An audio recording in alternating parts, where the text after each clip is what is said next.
Hello welcome जय हिंद प्यारे दोस्तों फॉर्मेटिव स्टडी में आपका स्वागत है। आज इस वीडियो लेक्चर में हम पढ़ेंगे देखिए मैथ और यानी मैथ में हम क्या पढ़ रहे थे। तो मैथ में हम चल रहे थे देखिए इम्पोर्टेंट क्वेश्चन सीरीज, यानी जो इसका ये पार्ट है थर्ड। ये तीसरा पार्ट हम आज इस वीडियो लेक्चर में पढ़ेंगे। इससे पहले देखिए हमने जो ऑब्जेक्टिव क्वेश्चन की सीरीज चल रही थी, इससे पहले हम दो पार्ट पढ़ चुके हैं। तो जिन लोगों ने देखिए इससे पहले पार्ट यानी पहला पार्ट और दूसरा पार्ट नहीं देखा है, वो जाकर वो देख लें, क्योंकि ये उसमें हम वही क्वेश्चन रख रहे हैं जो आपके परीक्षा में आने वाले हैं। ठीक है, यानी वो मोस्ट इंपॉर्टेंट क्वेश्चन है। इसीलिए देखिए हम ऑब्जेक्टिव की ये सीरीज करवा रहे हैं, जिसमें आपका देखिए जैसे 5 क्वेश्चन ऑब्जेक्टिव के आते हैं। तो इस जैसे ये 3 या 4 जो क्लासेस लगेंगी, इसमें सारे आपके ऑब्जेक्टिव क्लियर हो जाएँगे और इसी से आपके 5 क्वेश्चन आ जाएँगे। ऐसा नहीं है कि आपको बाहर से पढ़ना पड़ेगा, ठीक है?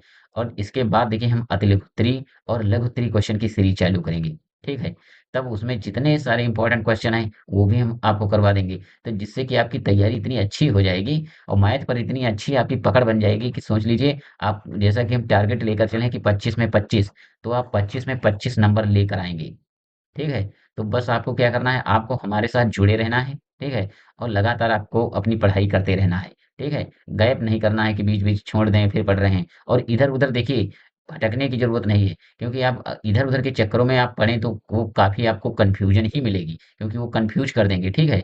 और हम आपको इस हिसाब से तैयारी करवा रहे हैं कि बिल्कुल जैसे आपके सिलेबस जिस हिसाब से है, उसी सिलेबस के अकॉर्डिंग पढ़ा रहे हैं, ना कि फालतू का। हम यहाँ अपना ज्ञान दिखाने नहीं आए हैं।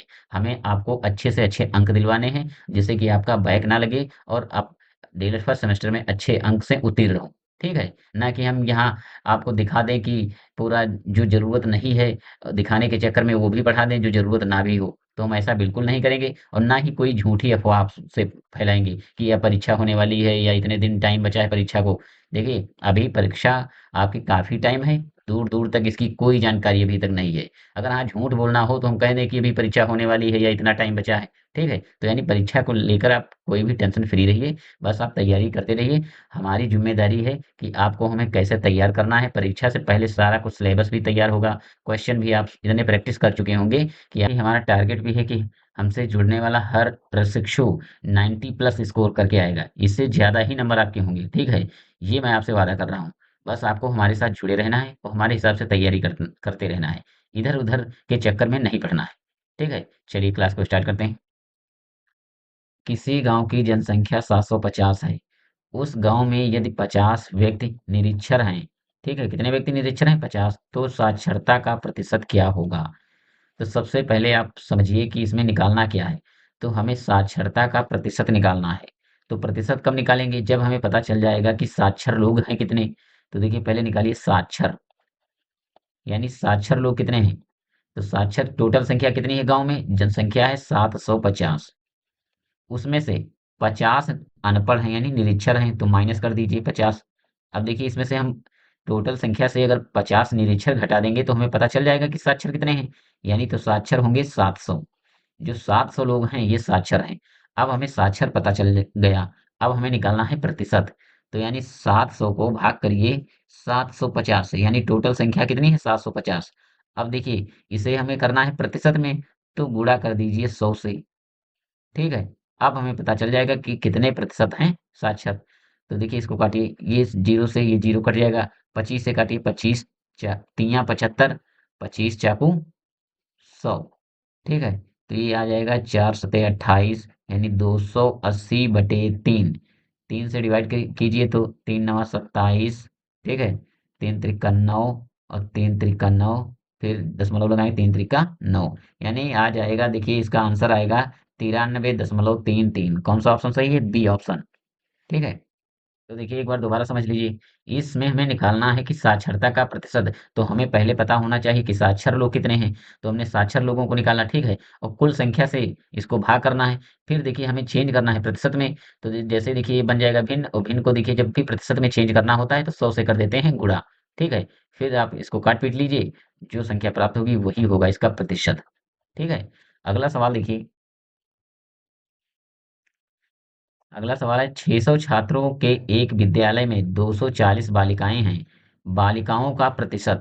तो ये तो काफी आसान क्वेश्चन है। यानी बालिकाएं कितनी हैं? तो 240 हैं, ठीक है? बटे टोटल छात्रों की संख्या तो कुल छात्र होते हैं उनको हम बटे में लिखते हैं। ठीक है। अब हमें चाहिए प्रतिशत में, तो इसको 100 से गुणा कर दीजिए, बन जाएगा प्रतिशत में। काटिए, इससे ये कट जाएगा, ये जीरो कट जाएंगे। 6 6 चौक 24, और ये वाला जीरो, यानी 40%। कौन सा आंसर है? B option. ठीक है, बी ऑप्शन सही है। अगला सवाल देखते हैं। अगला सवाल है, देखिए ये नंबर सिस्टम का है। एक है यानी भाज्य है, अभाज्य संख्या है, या ना तो भाज्य ना अभाज्य। तो देखिए ऑप्शन सी सही होगा, ना तो भाज्य और ना अभाज्य संख्या। ये काफी देखिए इंपॉर्टेंट क्वेश्चन है। ये देखिए नंबर सिस्टम का है। जिन लोगों ने देखिए चैप्टर वाइज पढ़ा होगा, तो वहां हमने एक के बारे में यानी पूरे नंबर सिस्टम में बहुत सारा कुछ हमने, जितना नंबर सिस्टम का पार्ट है, ये क्लास में हमने खत्म किया है, और उसमें सारा कुछ हमने बताया है। अगर आपने एक बार नंबर सिस्टम के बारे में पढ़ लिया, तो आप सोच लीजिए कि इतना अच्छा हमने उसमें बताया कि आप सीटेट के एग्जाम में भी बैठेंगे, तो वहां से आपका नंबर सिस्टम से क्वेश्चन गलत नहीं होगा। ठीक है। तो अगर आप चैप्टर वाइज नहीं देखे हैं, तो प्लेलिस्ट बनी है, आप सारा चैप्टर वाइज देख सकते हैं। चलिए अगला क्वेश्चन। अगला क्वेश्चन है, शून्य केवल है, ये भी देखिए नंबर सिस्टम का क्वेश्चन है। वहां इसके बारे में भी हम बता चुके हैं। ठीक है। तो आप जाकर देखिए नंबर सिस्टम एक बार जरूर देख लें। यानी शून्य क्या है? परिमेय संख्या, अपूर्ण संख्या, अपूर्णांक संख्या, अपरिमेय संख्या। तो शून्य देखिए पूर्णांक संख्या है। ठीक है, कैसा है? पूर्णांक संख्या। चलिए अगला क्वेश्चन देखते हैं। अगला क्वेश्चन है, सबसे छोटा पूर्णांक। तो क्या शून्य है, या एक है, या -1? तो देखिए इसमें से कोई नहीं। डी ऑप्शन सही है, इनमें से कोई नहीं। अगला 6 नंबर क्वेश्चन है, शून्य का विपरीत होता है। अगर कहा जाए शून्य का विपरीत, तो देखिए क्या जीरो है, या एक है, या -1 है? तो ये देखिए कोई ऑप्शन नहीं होगा, ये सारे क्वेश्चन ऑप्शन गलत है। डी ऑप्शन सही होगा, कोई भी नहीं। यानी शून्य का विपरीत कोई भी नहीं। ठीक है। अगला क्वेश्चन है, क्रमागत दो पूर्णांकों का अंतर होता है। क्रमागत मतलब जो क्रम से चले। ठीक है, जैसे एक है, दो है, तीन है। तो कह रहा है कि पूर्णांकों का अंतर। तो देखिए हमें इनके बीच का अंतर बताइए। देखिए तो एक और दो के बीच का अंतर कितना है? एक है। तो कौन सा ऑप्शन सही है? B option. यानी क्रमागत अगर दो पूर्णांक हैं, तो उनके बीच का अंतर एक होता है। ठीक है। चलिए अगला क्वेश्चन देखते हैं। 8वां क्वेश्चन है, किसी पूर्ण संख्या में से शून्य घटाने पर प्राप्त होती है। यानी किसी पूर्ण संख्या में अगर हम शून्य घटा दें, जैसे मान लीजिए कि ये दो पूर्ण संख्या है, इसमें से हम शून्य घटा रहे हैं, तो कितना प्राप्त होगा? दो ही तो प्राप्त होगा। यानी इसका मतलब है वही संख्या प्राप्त होगी। कौन सा ऑप्शन सही होगा? सी ऑप्शन, यानी सा वाला ऑप्शन सही होगा। ये आप एक बार नंबर सिस्टम जरूर देख लें, वहां हमने सारा कुछ बहुत अच्छे से डिस्कस किया है। चलिए अगला क्वेश्चन देखते हैं। अगला क्वेश्चन है, भिन्न 11/7 है, यानी 11/7। ये कैसा भिन्न है? सम भिन्न है, या मिश्र भिन्न है, या विषम भिन्न है, या इनमें से कोई नहीं? तो देखिए जिन लोगों ने ये फ्रैक्शन वाला चैप्टर यानी भिन्न वाला चैप्टर पढ़ा है, ठीक है, जो चैप्टर वाइज हमने पढ़ाया है, तो वो तो बहुत अच्छे से इसको समझ रहे होंगे। यानी जिसका अगर हर बड़ा है, ठीक है, अगर हर बड़ा है, ठीक है, और अंश छोटा है, तो देखिए ये होता है सम भिन्न। ठीक है, जिसे हम कहते हैं प्रॉपर फ्रैक्शन। Proper fraction. ठीक है। लेकिन जिसका देखिए क्या है, हर छोटा हो और अंश बड़ा हो, तो उसे हम कहते हैं विषम भिन्न। उसे हम क्या कहते हैं? विषम भिन्न। ठीक है, या इसे हम कहते हैं इम्प्रॉपर फ्रैक्शन। Improper fraction. ठीक है, उसे हम क्या कहते हैं? विषम भिन्न। तो देखिए इसमें क्या है, 11/7। इसका देखिए हर छोटा है लेकिन अंश है बड़ा, तो ये कैसा भिन्न है? विषम भिन्न। बी ऑप्शन सही होगा। यानी इसे इंग्लिश में हम कहते हैं इम्प्रॉपर फ्रैक्शन। ठीक है, ये फ्रैक्शन वाले चैप्टर में हम भिन्नों का जो है क्लासिफिकेशन जब पढ़ा है, तो वहां पर सारा कुछ हम पढ़ चुके हैं। ठीक है। तो चलिए अगला देखिए है 8/9। ये कैसा भिन्न है? यानी देखिए इसका हर बड़ा है। अगर हर बड़ा है और अंश है क्या? छोटा, तो उसे हम कहते हैं सम भिन्न। ठीक, क्या कहते हैं? सम भिन्न, या इसे हम कहते हैं प्रॉपर फ्रैक्शन।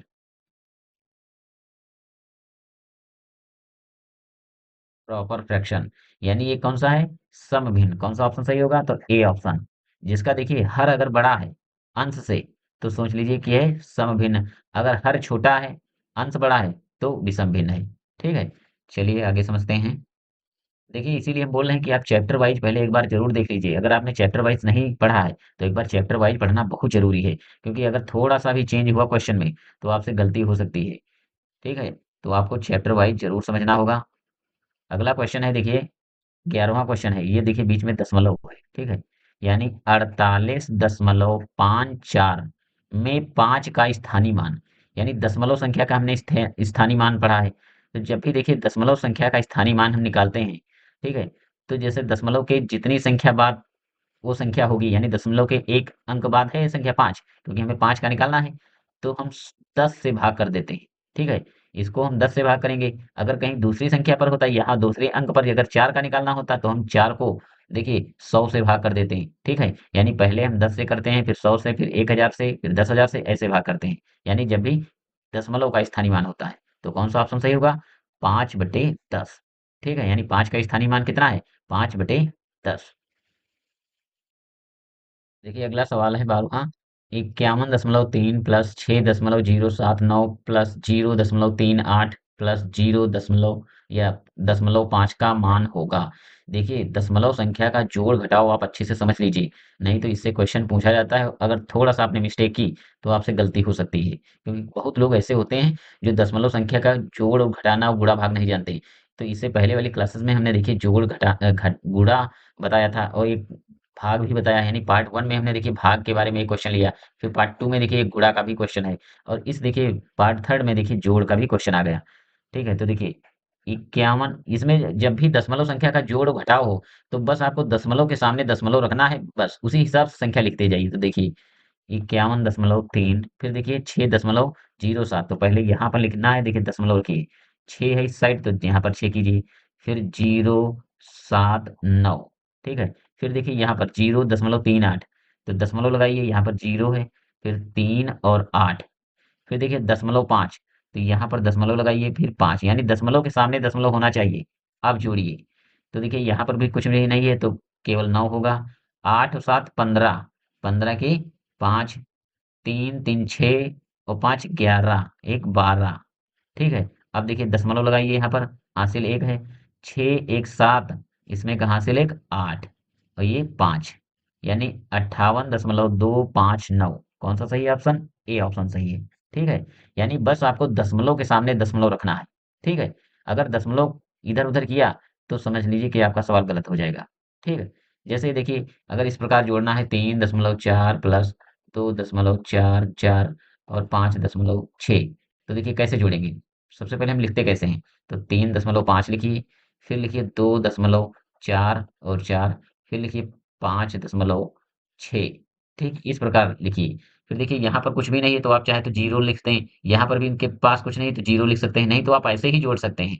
तो यहाँ पर देखिए 4 हो जाएगा, ये 5 4 9, 9 6 15 के 5 हो जाएगा, फिर दशमलव लगाइए, 3 2 5 और 5 10 1 11। ठीक है, यानी इस प्रकार आपको लगाना है। चलिए अगला सवाल देखते हैं। अगला सवाल है 9.642 माइनस 3.021। ये देखिए घटाना है दशमलव संख्या का, तो समझिए 9.642। ठीक है, पहले हम लिखेंगे 9.642, फिर घटाना कितना है? 3 लिखिए, दशमलव 021, घटाइए, देखिए 2 से 1 निकल जाएगा तो 1 होगा, 4 में से 2 निकलेंगे तो 2, 6 में से 0 जाएगा तो 6 ही होगा, दशमलव लगाइए, 9 में से 3 निकलेगा तो 6, यानी 6.621। कौन सा ऑप्शन है? 6.621, यानी बी ऑप्शन। देखिए यहाँ पढ़ने का तरीका भी एक समझ लीजिए, कभी भी अगर इससे लिखा है कि 2.42, तो ये आपको नहीं करना है कि 2.42, ये गलत है।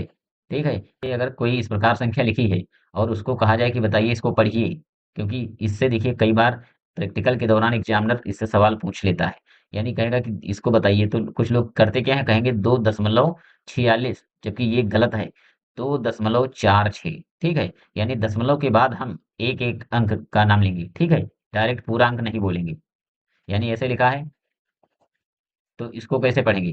तो देखिए 54.26, यानी 54.26। ठीक है, ये है पढ़ने का तरीका। चलिए अगला सवाल देखते हैं। देखिए अगला है, 3 में से y घटाने पर प्राप्त होगा। तो 3 में से y घटाइए, तो 3 माइनस वाई, बस यही प्राप्त होगा। कौन सा ऑप्शन है? A option. चलिए अगला सवाल देखते हैं। देखिए 15वां सवाल है, यदि प्रत्येक छात्र को 2 आम दिए जाएं तो 8 आम कितने छात्रों को मिलेंगे? यानी प्रत्येक छात्र को हम 2-2 आम दे रहे हैं, और तो 8 आम कितने छात्रों को मिल जाएंगे? टोटल आम है 8, और प्रत्येक को हम 2-2 दे रहे हैं, तो भाग कर दीजिए, 2 एकना 2, 2 चौके 8, यानी छात्रों को कितने आम मिलेंगे? तो देखिए, यानी 4 छात्रों को 2-2 आम मिलेंगे। कौन सा है? A option. ठीक है, 4 ऑप्शन सही होगा। चलिए अगला सवाल देखते हैं। देखिए सवाल है 3/7, ठीक है, फिर गुणा है यहाँ पर, और 3 सही 1/2 का मान होगा। तो देखिए कैसे आप इसको सॉल्व करेंगे। 3/7 लिखिए, गुणा है, इसे देखिए ये मिश्र भिन्न में है, इसको हम सिंपल भिन्न में चेंज करते हैं। 2 तियां 6, 6 1 7, 7/2। ठीक है, अब देखिए कोई कटने वाला है तो काट लीजिए, तो देखिए इस 7 से ये वाला 7 कट जाएगा, और आ जाएगा 3/2। कौन सा ऑप्शन सही है? D option. ठीक है, अगर देखिए ये आप कुछ लोग हैं जो काटना नहीं जानते हैं, तो आप इस प्रकार भी लगा सकते हैं। देखिए कैसे, पहले आप लिखिए 3/7 गुणे 7/2, तो ऊपर ऊपर का गुणा कर लीजिए, 3 सते 21, तो नीचे नीचे का गुणा, यानी हर हर का गुणा, 7 दूनी 14। फिर अब देखिए यहाँ पर आप काट लीजिए, तो देखिए इसको हम कैसे काटेंगे? 7 से, 7 दूनी 14 और 7 तिरिक 21, तब भी देखिए 3/2 आएगा। ठीक है, चलिए अगला सवाल देखते हैं। अगला सवाल है 1/5 प्लस 2/5 का मान होगा। तो देखिए 1/5 है प्लस 2/5, तो ये तो काफी आसान है। जब भी हर समान है, यानी अगर हर समान हो, तो हम भिन्नों का जोड़ कैसे करते हैं? हम एक बार हर को लिख लेते हैं और ऊपर अंश में जितना होता है उसे जोड़ लेते हैं। 1 + 2, यहाँ पर हमें लासा लेने की जरूरत नहीं है, क्योंकि हर पहले से बराबर है। तो 3/5 ये होगा आपका आंसर। कौन सा सही है? तो ए ऑप्शन सही है। ठीक है, यानी जब भी हर अगर समान है, तो आप ऊपर अगर जोड़ है तो जोड़ लीजिए, घटाना है तो घटा दीजिए। ठीक है, और आपको लासा लेने की जरूरत नहीं है, क्योंकि हर पहले से बराबर है। तो देखिए ये रहे आज के क्वेश्चन, यानी लगभग हमने देखिए काफी क्वेश्चन कर लिए हैं, और जो ये क्वेश्चन करवा रहे हैं, इन्हीं क्वेश्चन से कोई ऐसे क्वेश्चन होंगे जो देखिए आपके 5 क्वेश्चन आ जाएंगे, और भी आगे क्वेश्चन भी हम करवाएंगे। ठीक है, लेकिन उससे पहले हम देखिए अब करवा देंगे अतिलघुत्तरी क्वेश्चन है, लघुत्तरी क्वेश्चन है, जिससे कि आपकी तैयारी बहुत अच्छे से हो जाए। ठीक है, तो बस आपको क्या करना है, वीडियो को लाइक और सब्सक्राइब कर दीजिए। ठीक है, और मिलते हैं नेक्स्ट वीडियो में, तब तक के लिए जय हिंद।